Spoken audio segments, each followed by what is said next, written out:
Welcome to another episode. I'm Rick Marks. Started reading the book Mindset by Carol S. Derwick, or Dr. Carol.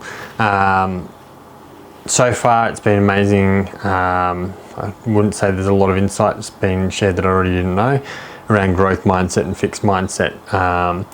But what I really thought was fascinating was around what they're calling the CEO disease, where CEOs tend to face either doing a short-term game for quick results for shareholders, but the longevity of the decision or the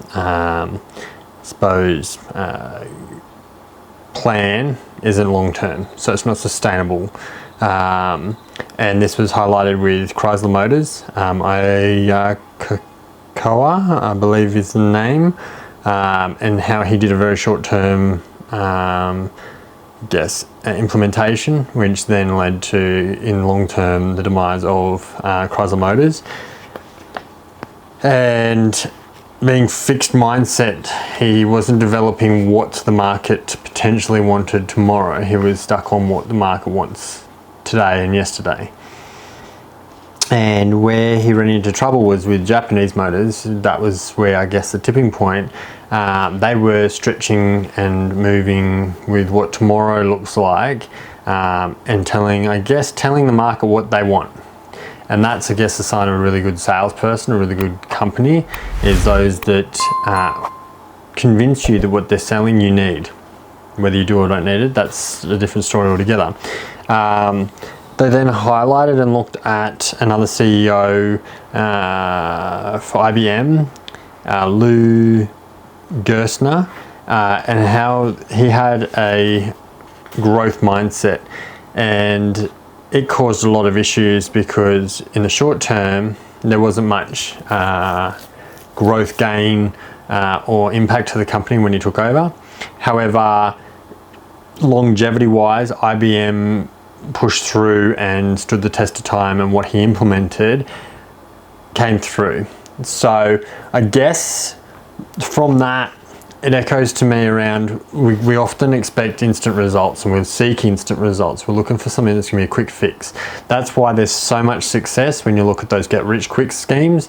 People want to get rid of the pain now. That's generally that they want to get rid of the pain, don't have the issue, and do it as quick as possible at whatever cost. However, those that understand growth understand the fact that you can't speed up this. You planted a seed for a tree, it's not going to grow tomorrow. But you got to keep watering it, you got to keep nurturing it, you got to keep fertilizing it, you got to keep looking after it, and it will be a small tree, and it'll grow and it'll grow. However, once it's a fully established big tree, can it be swayed by the wind? It can be swayed, but uprooted is unlikely unless that tree is rotted and dead. So think about some of the decisions, think about some of those steps that you're going to take in life, the cornerstone moments, and work out whether or not you're looking at something that's gonna stand the test of time. And like when it's a small little tree, it's still going to get battered by those winds, it's still going to get those heavy rains. But if you've looked after it and it's got deep roots and everything's done well, then you will find success will withstand what gets thrown at it. Just like the person planting that, think about the environment, think about where it's being planted, think about all those elements, because that's what equates to that tree's success. And I think often we heed advice, and we people say, oh, plant it over here, or don't plant that type of tree, plant this type of tree, or whatever it is. We're swayed to do things that others think.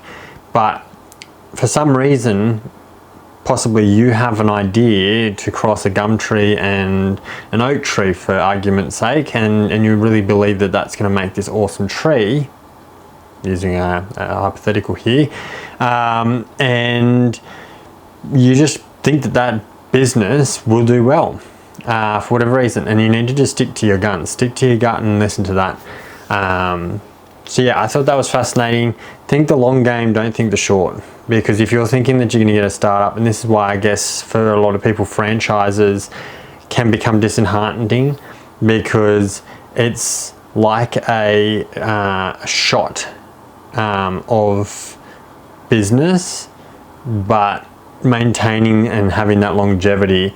Whereas I'm a big believer in planting that seed and going from the very beginning, building the business how you want it. See, the problem with franchises is you're taking on a persona and a brand and a belief system that may not actually be yours.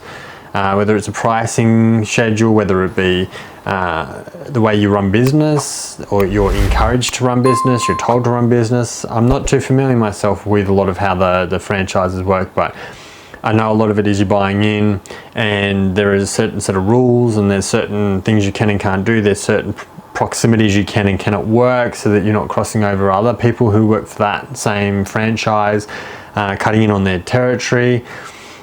Like, don't get me wrong, it's not all bad. They provide marketing. You've got a brand that you're buying into as well, so there's already brand awareness.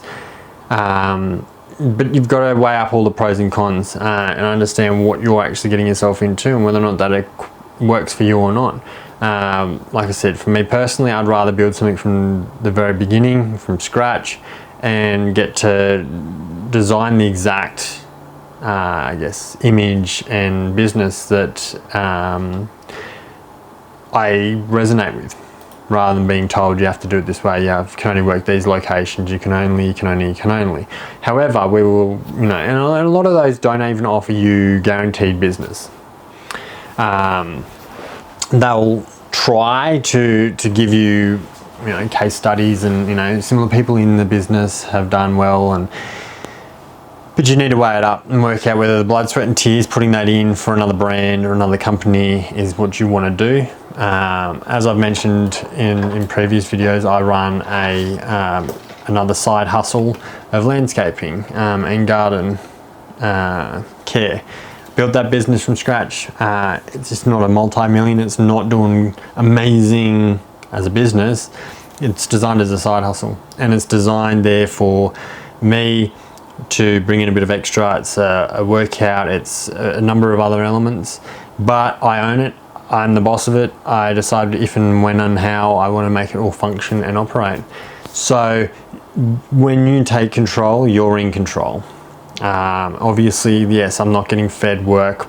I get chased by advertising and stuff. Your website's not very SEO'd. I'm like, yeah, it's fantastic, because I'm not trying to run it this full time.